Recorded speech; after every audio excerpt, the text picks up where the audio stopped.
जय श्री महाकाल। स्वागत है हमारे YouTube चैनल में। तो चैनल को सब्सक्राइब करिए, बगल में बेल आइकॉन है उसे दबा लीजिए ताकि हमारी कोई भी वीडियो हो वो आपको मिलती रहे। तो आज हम एक अघोरी की साधना बता रहा हूँ कि किस प्रकार से करनी है। एक अघोरी की साधना, शक्तिनाथ अघोरी। यह शक्तिनाथ अघोरी की साधना बहुत ही तीक्ष्ण है और यह कोई भी कार्य कर सकते हैं। व्यक्ति के जीवन में बहुत सारे परिवर्तन होने शुरू हो जाते हैं इनकी सिद्धि के पश्चात। कोई बड़ी सिद्धि नहीं है, लेकिन अघोरी की सिद्धि है, अघोरी नाथ की सिद्धि। ठीक है, यह शक्ति गुरु परंपरा से ही मिलती है। गुरु परंपरा के विपरीत जाने पर यह शक्ति की प्राप्ति नहीं होती है। तो कोई भी साधना बिना गुरु अनुमति, गुरु परंपरा से जुड़ी हुई कोई भी शक्ति होती है, कोई भी साधनाएं होती है, वो फलित होते हैं और जल्दी सिद्धि मिलते हैं गुरु परंपरा में। लेकिन जब व्यक्ति गुरु परंपरा से नहीं होता है और वो अन्य कोई साधनाएं करता है तो उनको सिद्धि तो मिलती है, लेकिन समय लगते हैं, उसमें काफ़ी समय लगते हैं। लेकिन जो गुरु परंपरा से आ रही शक्ति है या साधनाएं हैं, वो व्यक्ति के जीवन में फलित होते हैं। ठीक है, क्योंकि ऊपर से ही शक्ति का शक्ति बनती हुई आई है। तो आप सोचते हो कि हमारे पूर्वज ने, हमारे गुरु परंपरा के पूर्वज ने जो भी शक्ति मंत्र को सिद्ध किया, उसको सशक्त किया, वो हमें प्राप्त हुआ। तो आप सोच सकते हो कि कितने गुरु होंगे और वो कितनी साधनाएं की होंगी, इन मंत्रों का उच्चारण किया होगा और फिर जाके वो हमें प्राप्त हुआ।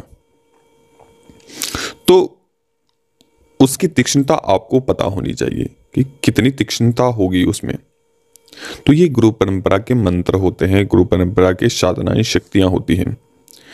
तो उसी प्रकार की साधनाएं ये हैं। तो ये शक्तिनाथ अघोरी की साधना है। तो इनको किसी विशिष्ट, आप इन्हें जिस प्रकार के वस्तु दे दिया जाए, जो भी दिया जाए, वो सब स्वीकार करते हैं। अगर वो कच्चा पका मांस भी दे देते हैं तो वो भी स्वीकार करते हैं। लेकिन सब कुछ भी ना हो, लेकिन आपको जो चिलम वगैरह होते हैं वो उसमें करके वो आपको देनी है। अन्यथा वो अगर उपलब्ध ना हो तो आपको सिगरेट अनिवार्य रूप से देनी ही देनी है। अनिवार्य रूप से आपको सिगरेट देना ही देना है नियमतः। अगर आप कोई भी काम करते हैं उनके द्वारा, ये सब कुछ करने में सक्षम है। आप सोच सकते हो कि एक अघोरी के पास कितनी प्रकार की सिद्धियां और शक्तियां रहती हैं। तो ये उसी प्रकार की शक्ति है। इनसे आप कोई भी कार्य करवा सकते हैं, जैसे वशीकरण, मारण, उच्चाटन, विदूषण, कोई भी कार्य। चाहे इनसे आप कोई ज्ञान की बातें लेना चाहते हो, ज्ञान की बातें करना चाहते हो, तो वो भी ये बताते हैं। किसी के विषय में आप जानना चाहते हो कि फलाने के ऊपर किस चीज़ का साया है या क्यों इसके जीवन में इतना परेशानी आ रहा है, तो वो सब कुछ बताते भी हैं। अगर आप नई नई शक्तियों के या नई नई साधनाओं के विषय में आप जानना चाहते हैं तो यह अघोरी, शक्तिनाथ अघोरी आपको बताते भी हैं। अगर किसी के ऊपर विशेष किसी भी प्रकार की बाधा है, जैसे भूत प्रेत इत्यादि वगैरह लगे हैं, चौके बंधन इत्यादि लगे हैं या बंधन लगे हैं किसी भी प्रकार के, तो वो सब भी ये बताने में सक्षम होते हैं, उसे काटने में भी सक्षम होते हैं या उसके रास्ता बताते हैं ये। ठीक है, तो इस प्रकार की शक्ति है। दूसरा कि किसी के धन पूरे तरीके से बंद हो गया है आना, पूरे तरीके से वो जो ऊंचाई की ओर होता है वो ना बढ़कर वो नीचे की ओर जा रहा है। ठीक है ना, तो उस स्थिति में आप इन अघोरी की साधना कर सकते, शक्तिनाथ अघोरी की। ये अघोरी शत्रु के ऊपर भी प्रहार करते हैं, प्रचंड रूप से प्रहार करते हैं। अगर आपके बहुत सारे शत्रु हैं, वो बहुत परेशान करते हैं, बहुत अत्यधिक परेशान करते हैं, अकारण ही आपको परेशान करते हैं। तो यह अघोरी उसके समूल नष्ट कर देगा। वह साधक अगर बोल देगा कि जा, आज से तेरा विपरीत समय शुरू हो गया है, तो उसी क्षण उसी पल से उसका विपरीत समय आरंभ हो जाता है। उसकी उस साधक के कही गई बातें पूर्ण रूप से सिद्ध होती है। देखो, अघोरी साधना करने से ऐसा नहीं है कि अघोरी ही साथ आते हैं, उनकी शक्तियां भी आपके साथ चलती हैं। ठीक है, नाना प्रकार के आपके कार्य बनते चले जाते हैं।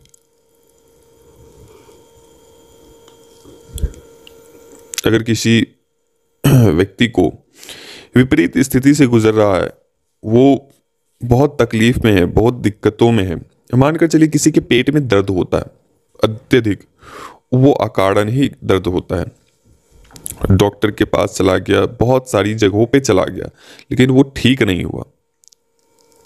लेकिन आपने कोई कुछ वस्तु दे दी, कोई जड़ी या कुछ आप बांध कर उसे दे दिए और बोला कि जा, आज तेरा कार्य हो जाएगा, आज से ही ये बंद हो जाएगा पेट में दर्द, तो वो हो जाएंगे।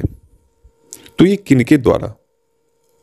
ये शक्ति के द्वारा, उस साधना के प्रबलता के कारण आपकी कही गई बातें सत्य हो जाती है। यानी कहने का तात्पर्य यह है कि आपकी वचन की सिद्धि हो जाती है। ठीक है, वचन सिद्धि हो जाती है, वाणी सिद्धि जिसे कहते हैं। तो उनके साथ एक ही ने अनेकों प्रकार की शक्तियां आपके साथ सिद्ध होने लगती है, शक्तियां चलने लगती है।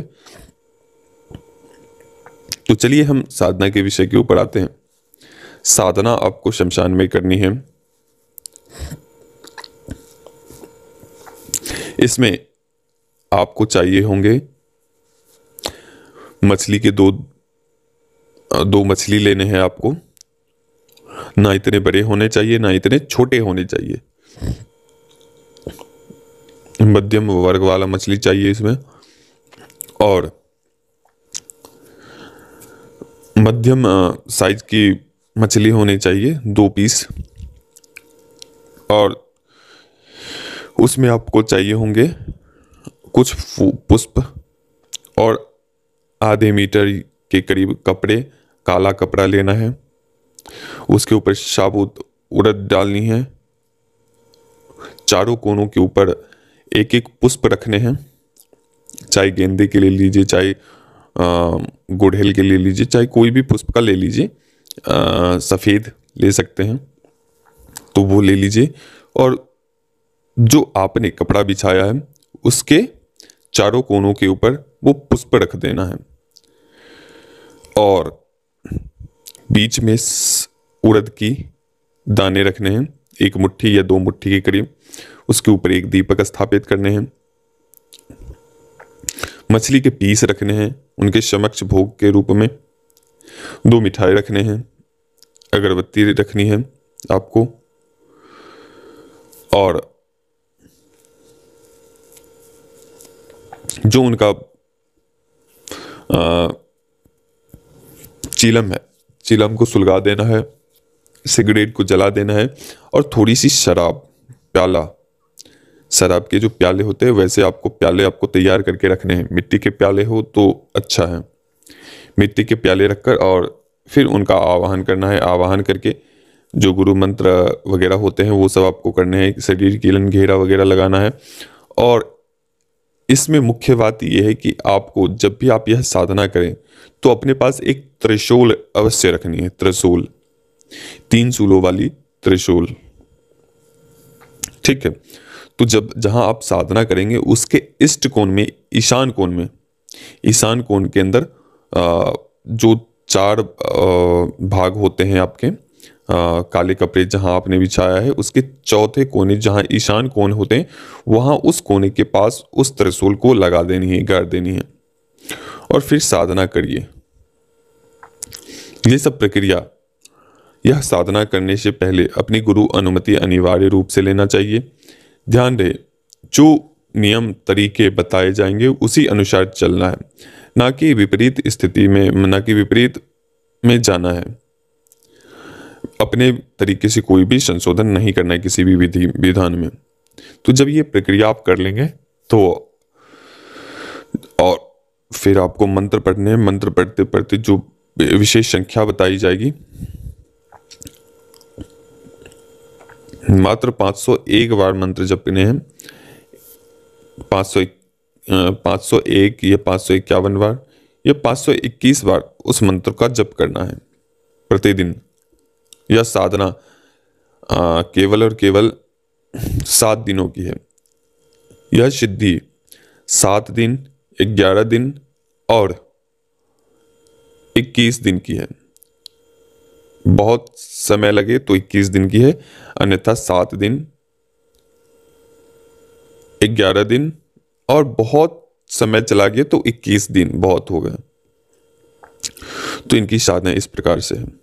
तो जब आप इसकी साधना करेंगे तो उस बीच में आपको वहां पे एक सिद्धि सामग्री रखना होगा जो गुप्त रखा गया है, गुप्त है। क्योंकि जब आप वह सिद्धि सामग्री आप रखते हो, वो उनसे आकर्षित होते हैं। जिस प्रकार से कोई व्यक्ति जब काम धंधे फ्री हो जाते तो किस प्रकार से व्यक्ति फोन के तरफ आकर्षित होकर और फिर वो फोन के ऊपर लगा रहता है, ना चाहते हुए भी वो फोन का यूज करेगा और वो देखेगा फोन को। मैसेज ना भी आया हो तो भी वो चेक करेगा फोन को। तो उसी प्रकार से है, जब सिद्धि सामग्री जब वो आप उनको रखते हैं तो वो आपसे आकर्षित होते हैं। शक्ति जल्दी से जल्दी आकर्षित होती है, कोई भी शक्ति जल्दी से जल्दी आकर्षित होती है जब इनकी वस्तु रखे जाए तो। इसके पश्चात धीरे धीरे आपकी साधनाएं आगे बढ़ेंगी, फिर अनुभव होंगे। अनुभव आपको फोन पे आपको बताना है कि कैसे क्या अनुभव हो रहे हैं। उसके बाद बताया जाएगा वचन की प्रक्रिया, वचन आपको करने हैं। जब